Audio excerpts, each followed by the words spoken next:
Hey everybody, welcome back. I am so close to leaving at this point. Let's see. 8 days. I have 8 days. Today I'm going to talk about all of the prerequisite checklist items that Disney gives you before you head to your Disney College program. At this point, 8 days away from leaving, I've done almost all of them. Everything I can control, I have done. So I'm going to tell you what they are, how I completed them, and things to watch out for as you might also be completing your pre-arrival checklist. Number 1, okay, so 30 to 60 days from arrival, you are going to complete course registration. Now this year that turned out to be a lie because we did that last week, which was way closer than 30 days to my arrival date. And let me tell you, course registration is a test of patience. So dorms, the website you go on to do it, crashes because everyone logged on all at once to try to get the classes they wanted, and it was madness. And I was really lucky. I got Disney Heritage, woo! Which is the class I really wanted. It's a class that everyone really wants, and I have no tips. I just kept pressing the back button and trying to reload the page. So finally, I got it. So the second thing on the list is to review the Disney look. Now, you might think, Leann, you don't have tattoos, you don't have a nose or other facial piercings, why do you need to care about the Disney look?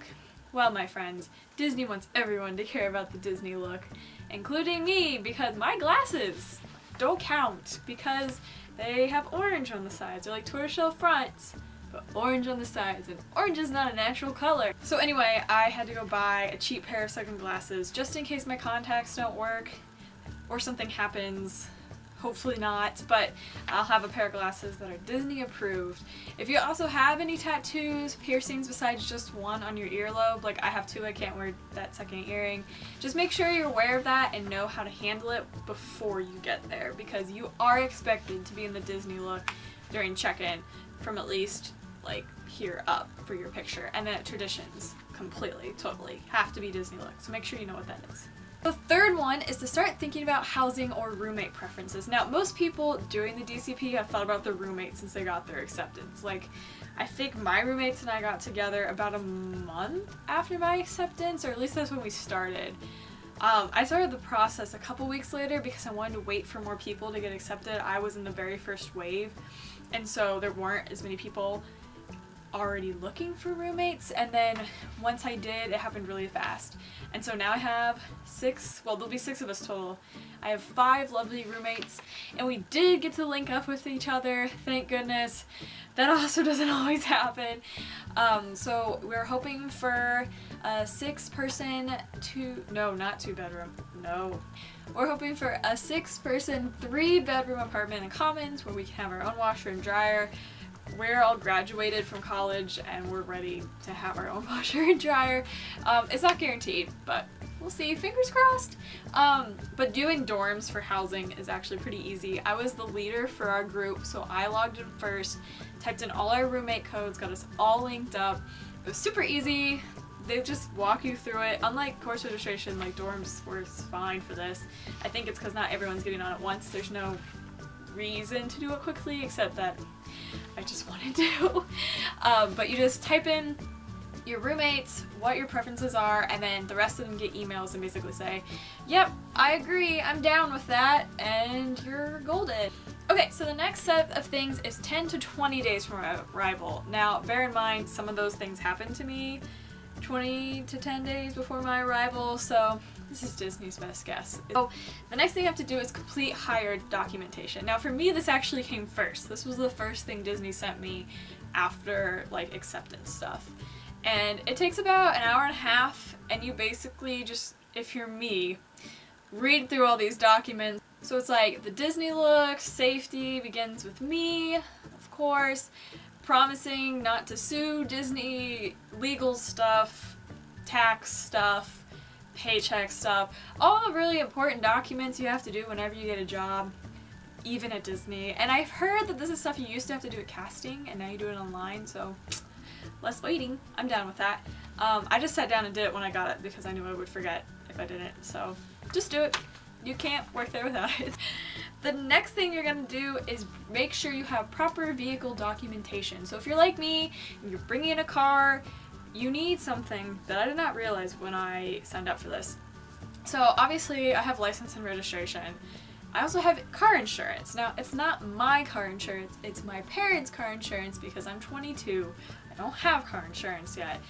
And even though I'm covered under this insurance, my name is not on the car that rides around in my Honda. So if that's the case for you too, you have to find some proof from your insurance company to show Disney that you are covered on this insurance. So in our plan, it spells out every car that's covered and who drives it. So I'm gonna bring that, show them that my name and my car is covered on this plan and it's not just my parents, but you have to have that. And finally, they have on their list is pack. So I'm gonna start packing next week, but when I do, I want to make sure that I have things that I might not have needed for college. For example, I got a really, really light rain jacket since it rains a ton in Florida and you don't always want an umbrella. But the rain jacket I had before was far more for Indiana Springs, not Florida Falls. So I got a new rain jacket, I got the camera that I'm using while I'm going to be down there, I got new bedspread because my college bedspread was looking a little sad and I'm going to miss it, but the time had come. And whatever else you think you're going to need while you're down there. So you know what that is, you know what that means. For you personally, there's tons of lists online, just search. That's kind of what I've been doing. I found a really good packing list from two sisters who've done this before. I'll link it down below if you want to check that out. That's kind of what I'm using along with my college list.